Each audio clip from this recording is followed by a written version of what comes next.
Alright guys, Genz here, and today we got a video. Essentially, I'm going to be going over the options trades I'm doing in my portfolio for this week. And on top of that, I want to go over my plan on how I plan on getting to a $500,000 Robinhood portfolio within the next 3 to 3.5 years. If you guys are new to the channel, then hopefully you guys know I'm very ambitious. I think it's doable. If you guys didn't know, I'm 22 years old, a Gen Z blue-collared investor. But at 22 years old, I got a $144,000 portfolio. Yes, I know that's not big for some people, but it's very substantial for someone my age. So within 3 years, I think it can grow another $350,000 to $500,000. If you ask me why, essentially, I want financial freedom, but a closer goal is I want to replace my 9 to 5 income. I know the share price won't stay the same, but assuming QQQ stays at $4,800, which equates to $48,000 per contract, times that by 10 contracts, because $500,000 divided by $48,000 is 10. I'm gonna be able to get 10 contracts of QQQ, and if each contract generates you $70 per contract conservatively, right, that's $700 per day, guys. Weekly, $3,500. Monthly, yearly. So this would replace my 9 to 5 income within 5 years. And that's why the goal is 10 contracts or a $500,000 portfolio. And yeah, later on in the video, I'm going to show you why my projection says 3 to 3.5 years. But real quick, talking about my trades in the portfolio, we're kind of screwed. So we got 5 contracts. You guys know normally I do 2 QQQ contracts and that's about it daily. But we got risky this week because the premiums on Palantir was high. So we did 5 contracts on Robinhood, which is going very good in our favor. They are almost worthless, which is good if you're selling puts. But the Palantir is shafting us because we got high on the premium, as they say. The only smart thing we did was we laddered down, right? Palantir 117, 110, 106. 4 of them are in the money and 2 of them are safe for now. I want to make it clear, I'm not ignorant to the fact that I know you really don't want to trade options on something during their earnings, right? I knew Palantir had their earnings. Another thing, I knew Jerome Powell's talking tomorrow. That's another story. So I knew the premiums were higher, but I also knew that it could go either way. It can go up hard or go down hard. So it's honestly a coin flip. It's a coin flip because you look at Tesla. Tesla had very bad financials, and guess what? They went up. You look at Amazon, they had really good financials, they went down. So this market is honestly a coin flip. Anything can go anyway. So I mean, I guess you could say we gambled on Palantir and that did not go in our favor. The only caveat is, and also, this might not get hit, but this one definitely probably will get hit. This one might not. So the thing is, if you look closer at the contract, assuming this opens, at 109, maybe even 110, right? $110 per share, we should be close to break even. If you factor in theta decay also, we might be able to get out of this position tomorrow for either break even or a small profit. Why do I want to possibly get out of this contract? So essentially, Jerome Powell is going to be talking tomorrow, and we know when Jerome Powell speaks, the market can go up, or most of the time it goes down. I don't think he's going to cut the rates tomorrow, so I think we might start going down. That's another thing I knew, and I sure just said, all right, Jerome Powell's going to talk, so don't make the trade. So why did I make the trade? I mean, it's one of those things where you just know, but you do the stupid decision anyways, guys. But yeah, that's the plan tomorrow. We want to hopefully not get hit there, possibly break even here. So assuming the market tanks and we get a sign on 4 contracts of Palantir instead of 6 contracts ideally. We can look at the spreadsheet, and today, because the money is tied up into Palantir, which is $60,000 tied up right now, we weren't able to do our normal QQQ daily contracts. We normally did 2 of them per day, right? But because the money is tied up, we were only able to do 1 contract of QQQ. We opened at 99 cents and we sold at 2 cents, so we made a $97 profit. We also bought to close this instead of letting it expire, worthless like we normally do. And then obviously everything else is currently still open, so we don't know if we're winning or losing until either tomorrow we close 2 contracts, and then Friday if they expire either worthless or if they expire in the money. Probably in the money, to be honest. But anyways, I think the most important thing you guys want to probably look at is how I plan to get up to a $500,000 portfolio.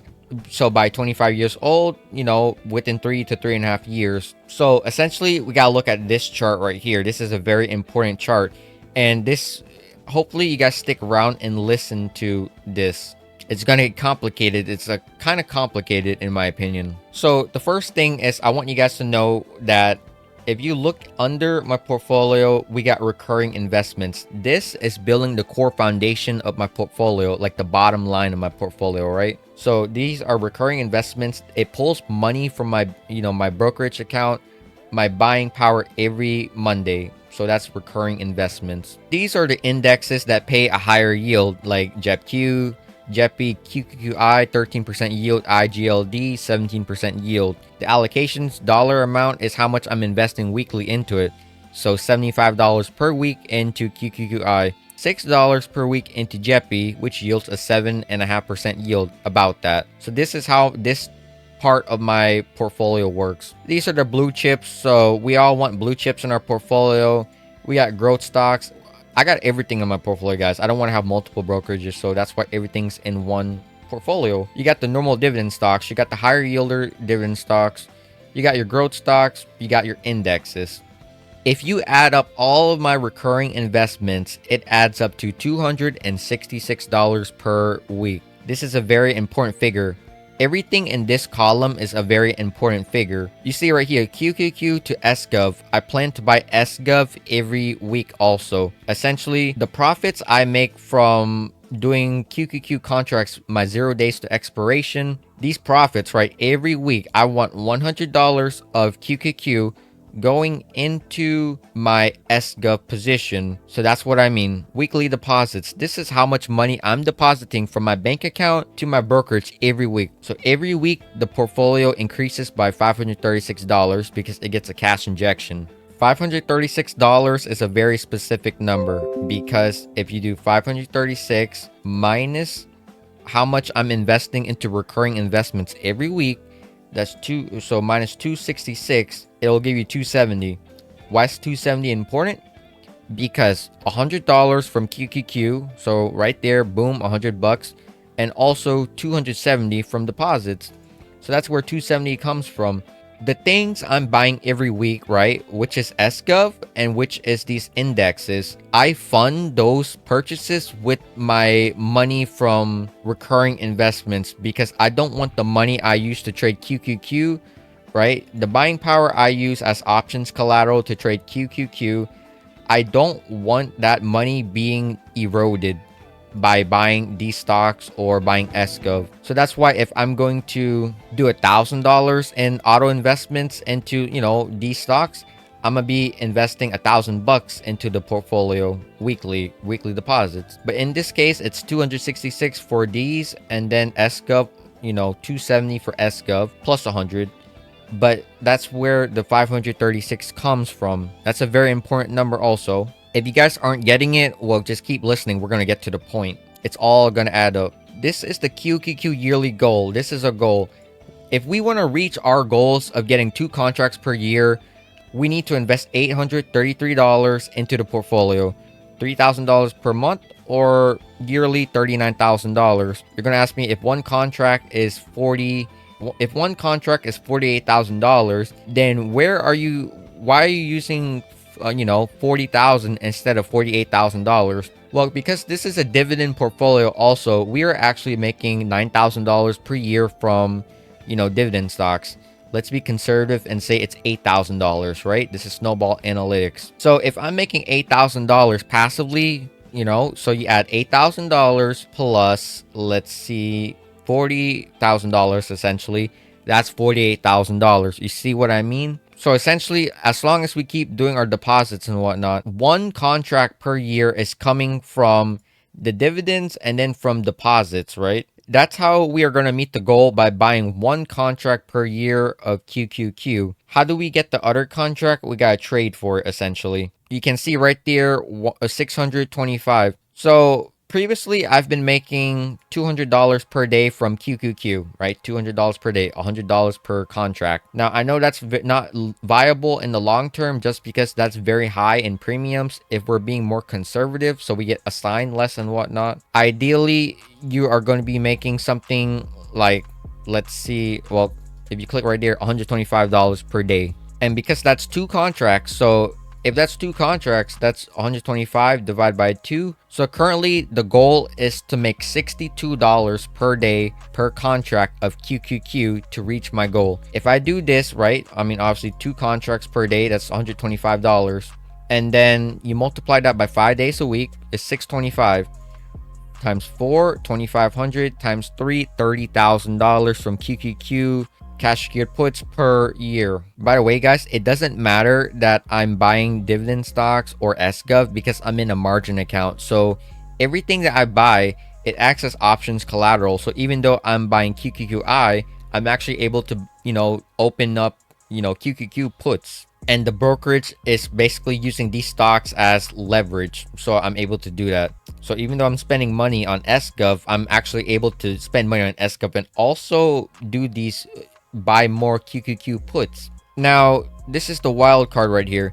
You guys know mandatory, I'm investing $536 per day from my bank account every week, but we're missing more money. Like the goal is 833. If you're only investing 536, you're not reaching the goal. This is where the wild card comes into play. We need to do another, this is $790 ideally, where ideally $440 go to options and then $350 goes to SGov. But again, even though we're buying SGov, we can use that to sell QQQ puts and whatnot. So if you add all of that up, essentially, this is the main point right here. I'm investing $536 per week. You add $625 from options income. You add this $790, and then you add $240. Where does $240 come from? Remember, guys, even though we are trading 2 QQQ contracts per day, that's $96,000 in collateral. But you can see my cash is $119,000. So I'm able to afford 4 to 6 Robinhood contracts every week and whatnot. So those contracts should yield me up to $240 per week. So that's where the 240 comes from. Assuming these projections are accurate, we get to 2191. My portfolio is supposed to be growing by $2,000 per week. And if you do it monthly, $8,700 per month, and you times that by 12, the portfolio should be growing by $105,000 per year. You times it by 3, guess what, guys? $315,000. And if you add our current portfolio value of $144,000, that's pretty much close enough to our goal of $500,000. Again, guys, these are projections. This is assuming best case scenario. I know the world isn't perfect, so it's not going to go exactly to plan. So you don't got to say that to me. I know that. But please be aware that to counteract your argument right there, I'm not factoring in compound interest, all right? Again, you can see that I'm making $105,000 per year, or that's being added to the portfolio per year. If you times it by 3, that's linear math right here.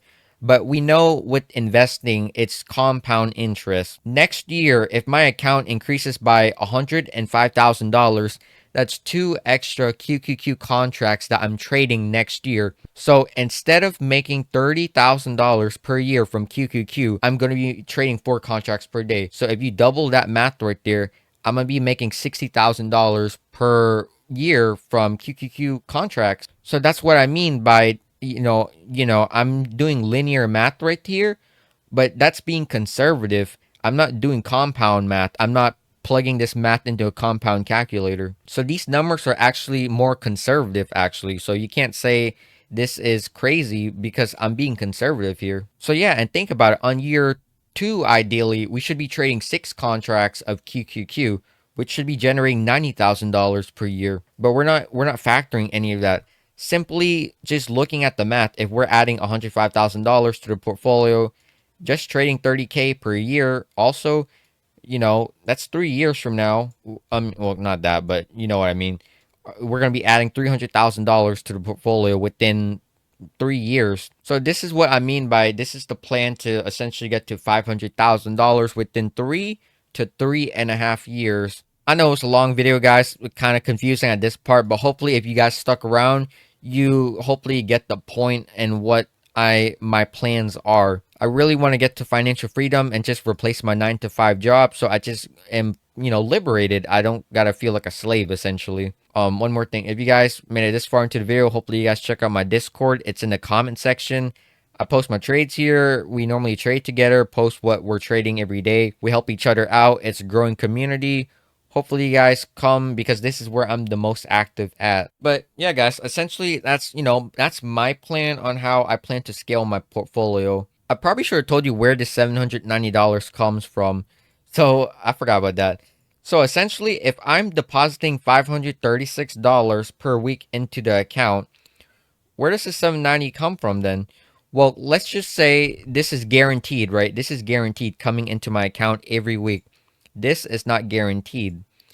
So this month I might have $5,000 in the bank and I'll go, all right, I'll deposit 3K into my brokerage account.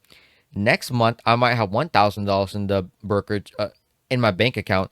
So I might go, all right, well, we're going to invest only $200 that month. In 3 months from now, I might say we got 3,000 in the bank. We're going to deposit $1,000. And so as that averages out, right, it should average to $790 per week. And that's ideally where the $790 comes from. That $790 again is split. So $350 goes to SGov and then the rest of it goes to options trading. So that's where that comes from. And if you guys are wondering why I'm building SGov out, it's just to prepare for opportunity. If the market ever crashes, SPY goes down 25%, your Nvidias, your Palantirs, that's going to drop 50% easily. In that scenario, I want to use all of my SGov and essentially buy growth stocks and then rapidly grow the portfolio.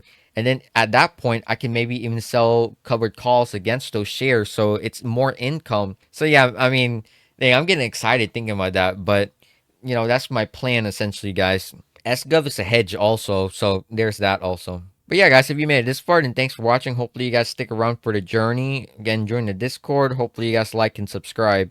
This is going to be a long journey.